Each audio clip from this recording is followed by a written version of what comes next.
நம்ம இன்னைக்கு இந்த வீடியோவில் எந்த விஷயத்தை பற்றி பேச போகிறோம், யாரை பற்றி பேச போகிறோம் அப்படின்னு சொல்லி கேட்டோம் அப்படின்னா, சீமான் விஜயலட்சுமி வழக்கு இருக்கு இல்லையா, அது தமிழக அரசியலில் உச்சகட்ட பரபரப்பு அப்படின்றத ஏற்படுத்தியிருக்கு அப்படின்னு சொல்லலாம். ஸோ விஜயலட்சுமி விவகாரத்தை வந்துட்டு பார்த்தோம் அப்படின்னா கிட்டத்தட்ட 12 வாரங்களுக்குள்ள விசாரிச்சு முடிச்சு அதுக்கான அறிக்கை அப்படின்றத நீதிமன்றத்தில் தாக்கல் பண்ணணும் அப்படின்னு சொல்லிட்டு உச்சநீதிமன்ற நீதிபதி இளந்தரையன் வந்துட்டு பார்த்தோம் அப்படின்னா தீர்ப்பு அப்படின்றத கொடுத்துருந்தாரு அப்படின்னே சொல்லலாம். ஸோ அதுக்கான நடவடிக்கையாக வந்துட்டு பார்த்தோம் அப்படின்னா கிட்டத்தட்ட 3 மணி நேரம் விஜயலட்சுமி கிட்ட விசாரணை, அது மட்டும் இல்லாமல் 15 சாட்சியங்கள் இருக்காங்க இல்லையா, சாட்சியங்கள் கிட்ட விசாரணை அப்படின்றது முடிஞ்சதுக்கு அப்புறமா சீமான் இன்னைக்கு வலசரவாக்கம் காவல் நிலையத்தில் ஆஜராகணும் அப்படின்னு சொல்லிட்டு போலீஸ் தரப்புல இருந்து தெரிவிக்கப்பட்டிருந்துச்சு அப்படின்னே சொல்லலாம். ஸோ சீமான் வந்துட்டு இன்னைக்கு ஆஜராகாதனால பார்த்தோம் அப்படின்னா நாளைக்கு கண்டிப்பா ஆஜராகணும். அப்படி ஆஜராகல அப்படின்னா கைது பண்ணப்படுறதுக்கு ஒரு வாய்ப்பு இருக்கு அப்படின்ற சம்மனை வந்துட்டு பார்த்தோம் அப்படின்னா சீமான் வீட்டு வாசல்ல காவல்துறை ஒட்டுறாங்க அப்படின்னு சொல்லலாம். ஸோ அந்த சம்மன் ஒட்டப்பட்ட கொஞ்ச நேரத்திலேயே பார்த்தோம் அப்படின்னா அந்த சம்மன் கிழிச்சு எறியப்படுது.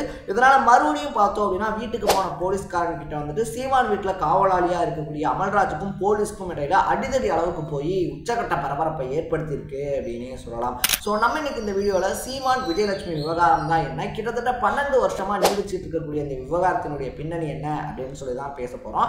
அதுக்கு முன்னாடி நம்ம சேனலுக்கு நீங்க புதுசாக வந்திருந்தீங்க அப்படின்னா இதே மாதிரி அப்பப்போ அப்டேட்டாக போயிட்டு இருக்கக்கூடிய விஷயங்கள், கரண்ட் அஃபேர்ஸாக இருந்தாலும் சரி, பாலிடிக்ஸாக இருந்தாலும் சரி, ஸ்போர்ட்ஸாக இருந்தாலும் சரி, அப்பப்போ அப்டேட்டாக போயிட்டு இருக்கக்கூடிய விஷயங்கள் இருக்கு இல்லையா, அதை நீங்க தொடர்ந்து தெரிஞ்சுக்கணும் அப்படின்னு ஆசைப்பட்டீங்கன்னா மறக்காம சேனலை ஃபாலோ பண்ணி சப்ஸ்கிரைப் பண்ணிக்கோங்க. ஸோ ஃபர்ஸ்ட் ஆஃப் ஆல் இந்த கேஸினுடைய ஆரம்ப புள்ளி அப்படின்றத பார்த்தோம் அப்படின்னா 2011 தான் முதல்ல விஜயலட்சுமி பார்த்தோம் அப்படின்னா சீமான் மேலே ஒரு வழக்கு அப்படின்றத தொடர்றாங்க. அந்த வழக்கில் என்ன சொல்றாங்க அப்படின்னு சொல்லி பார்த்தோம் அப்படின்னா, நான் என்னுடைய தங்கச்சி ஃபேமிலி இஷ்யூக்காகவும் அது மட்டும் இல்லாமல் சினிமாவில் வந்துட்டு பார்த்தோம் அப்படின்னா எனக்கு கொஞ்சம் பிரச்சனைகள்லாம் இருந்துச்சு, அது விஷயமாகவும் தான் போயிட்டு பார்த்தேன் அப்படின்னா சீமான் இருக்கார் இல்லையா, அவரை சந்திக்கிறேன். ஸோ இந்த மாதிரி பிரச்சனைகள் முடிவுக்கு கொண்டு வரணும் அப்படின்னு சொல்லிட்டு சீமானை சந்திக்கும் போது வந்துட்டு பார்த்தோம் அப்படின்னா சீமானுக்கும் எனக்கும் நடுவில் ஒரு நட்பு மாதிரி வந்துட்டு உருவாச்சு. பின்னாட்களில் வந்துட்டு பார்த்தோம் அப்படின்னா சீமான் என்னை கல்யாணம் பண்ணிக்கிறேன் அப்படின்னு சொன்னதுனால அந்த நட்பு காதலா உருமாறுச்சு அப்படின்னு வந்துட்டு சொல்றாங்க.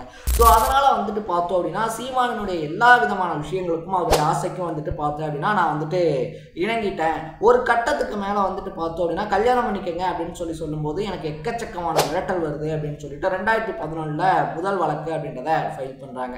ஸோ அந்த வழக்கு ஃபைல் பண்ண கொஞ்ச நாள்லயே வந்துட்டு பார்த்தோம் அப்படின்னா விஜயலட்சுமி இருக்காங்க இல்லையா, அந்த வழக்கை நான் வாபஸ் வாங்கிக்கிறேன் அப்படின்னு சொல்லிட்டு வாபஸ் வாங்கிட்டேன்னு சொல்லியும் ஒரு வீடியோவை போடுறாங்க.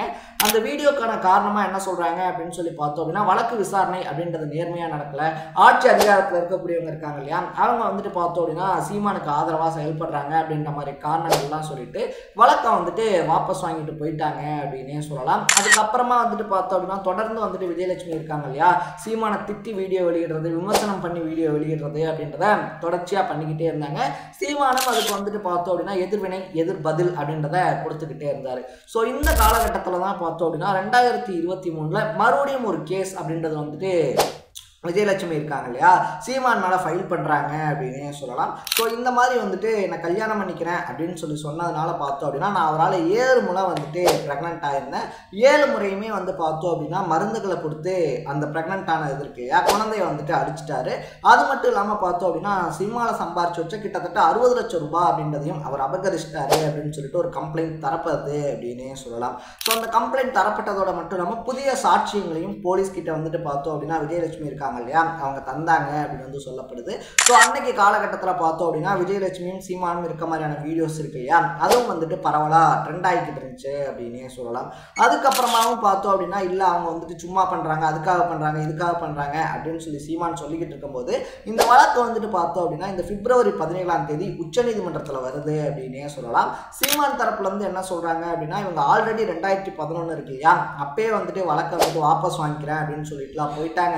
அதனால இந்த வழக்கை வந்துட்டு ரத்து பண்ணணும், அந்த எஃப்ஐஆரை வந்துட்டு ரத்து பண்ணணும் அப்படின்னு சொல்லி சொல்றாங்க.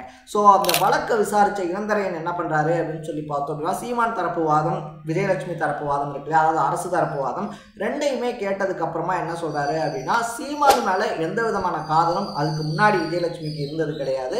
ஸோ அவங்க வந்துட்டு பார்த்தோம் அப்படின்னா குடும்ப பிரச்சனைக்காகவும் அவங்களுக்கு சினிமாவில் இருந்த பிரச்சனைக்காகவும் தான் சீமானை சந்திக்கிறாங்க. அந்த ஒரு தொடக்கத்துல இருந்து தான் பார்த்தோம் அப்படின்னா சீமான் வந்துட்டு விஜயலட்சுமி இருக்காங்க இல்லையா அவங்களுடைய வாழ்க்கையை வந்துட்டு வந்துட்டு வீணாக்கக்கூடிய பல செயல்கள் அப்படின்றதுல ஈடுபட்டிருக்காரு. அதனால வந்துட்டு இந்த வழக்கை அப்படிலாம் வந்துட்டு மூடி மறைக்க முடியாது. இன்னொன்று இது வந்துட்டு பலாத்கார சம்பந்தப்பட்ட வழக்கு அப்படின்றதுனால அவங்களே கேஸை வாபஸ் வாங்கினாலும் நடத்தக்கூடிய அந்த கேஸை நடத்தக்கூடிய உரிமை அப்படின்றது கோர்ட்டுக்கு உண்டு அப்படின்னு சொல்லி ஒரு அதிரடியான அறிவிப்பை வெளியிடுறாரு. இதை கொஞ்சம் கூட சீமான் தரப்பு எதிர்பார்க்கல அப்படின்னே சொல்லலாம். ஸோ இப்படி ஒரு அதிரடியான தீர்ப்பு அப்படின்றது வெளியிட்டதோட மட்டும் இல்லாமல் 12 வாரத்துக்குள்ள, அதாவது 3 மாதத்துக்குள்ள பார்த்தோம் அப்படின்னா அந்த கேஸை நடத்தி முடிக்கணும் அப்படின்னு சொல்லியும் போலீஸ்க்கு உத்தரவு போடுறாரு. இதனால மறுபடியும் வேகம் எடுத்து இந்த வழக்கில் பார்த்தோம் அப்படின்னா சீமான் இன்னைக்கு வந்துட்டு காவல்துறை இருக்கு இல்லையா, சென்னை வலசரவாக்கம் காவல் நிலையத்தில் ஆஜராகணும் அப்படின்னு சொல்லிட்டு அவருக்கு ஒரு சம்மன் அனுப்புறாங்க. பட் ஆல்ரெடி வந்துட்டு பார்த்தோம் அப்படின்னா தர்மபுரியில் கட்சியினுடைய கலந்தாய்வு கூட்டம் அப்படின்றது இருக்கு. இது ஆல்ரெடி பிளான் பண்ணதுனால இன்னைக்கு வர முடியாது அப்படின்னு சொல்லிட்டு சீமான் தரப்புல இருந்து பார்த்தோம் அப்படின்னா வக்கீல்கள் போய் சென்னை வலசரவாக்கம் காவல் நிலையத்தில் ஒரு கடிதத்தை கொடுக்குறாங்க. பட் அதை வந்துட்டு பார்த்தோம் அப்படின்னா காவல்துறை ஏற்றுக்கலை அப்படின்னே சொல்லலாம். மறுபடியும் ஒரு சம்மன் அப்படின்றது வந்துட்டு போயிட்டு சீமானுடைய நீலாங்கரை வீடு இருக்கு இல்லையா, அங்கே ஒட்டுறாங்க.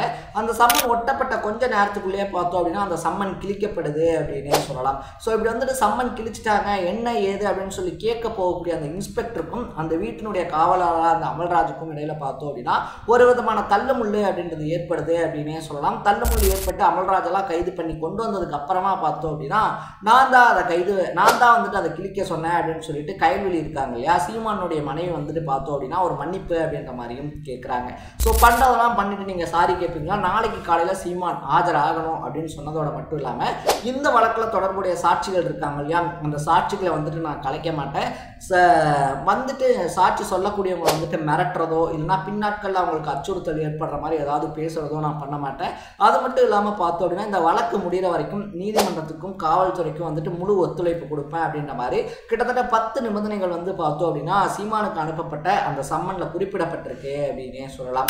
ஸோ இந்த 10 நிபந்தனைகளில் ஏதாவது ஒன்றை நான் மீறினேன் அப்படின்னாலும் எனக்கு காவல்துறை கைது செய்யறதுக்கான வாய்ப்பு இருக்கு அப்படின்றத நான் அறியிறேன் அப்படின்ற மாதிரியும் அதில் போடப்பட்டிருக்கு. ஸோ இப்படிப்பட்ட பரபரப்புக்கு மத்தியில் வந்துட்டு பார்த்தோம் அப்படின்னா நான் ஆல்ரெடியே வந்துட்டு சொல்லியாச்சு நாளைக்கு வர முடியாது அப்படின்னு சொல்லி. ஸோ நாளைக்கு நான் ஆஜராக முடியாது, காவல்துறை என்ன பண்ணுவாங்களோ பண்ணட்டும் அப்படின்னு சொல்லி சீமான் சவால் விடுக்கக்கூடிய துணியில பேசியிருக்காரு அப்படின்னு சொல்லலாம். ஸோ இதனால நாளைக்கு காலையில் 11 மணிக்குள்ள ஒருவேளை சீமான் வந்துட்டு ஆஜர் ஆகலை அப்படின்னா சீமான் கைது பண்ணப்படுறதுக்கான வாய்ப்புகள் ரொம்ப அதிகமாக இருக்கு அப்படின்னு வந்து சொல்லப்படுது. ஸோ சீமான் நாளைக்கு காலையில் ஆஜராக போறாரா இல்லை சீமானை குண்டுக்கட்டா கைது பண்ண போறாங்களா அப்படின்றத நம்ம வெயிட் பண்ணி தான் பார்க்கணும். ஸோ நீங்கள் இந்த விஷயத்தை பற்றி என்ன நினைக்கிறீங்க அப்படின்றத கமெண்ட்ல போட்டு இதே மாதிரி அப்பப்போ அப்டேட்டாக போயிட்டு இருக்கக்கூடிய விஷயங்கள் கரண்ட் அஃபேர்ஸாக இருந்தாலும் சரி, பாலிடிக்ஸாக இருந்தாலும் சரி, ஸ்போர்ட்ஸாக இருந்தாலும் சரி, அப்பப்போ அப்டேட்டாக போயிட்டு இருக்கக்கூடிய விஷயங்களை நீங்கள் தொடர்ந்து தெரிஞ்சுக்கணும் அப்படின்னு ஆசைப்பட்டீங்கன்னா மறக்காம சேனலை சப்ஸ்கிரைப் அண்ட் ஃபாலோ பண்ணிக்கோங்க. நாளைக்கு இதே மாதிரி இன்னொரு இன்ட்ரெஸ்டிங்கான வீடியோட சந்திக்கலாம். Tata, bye by.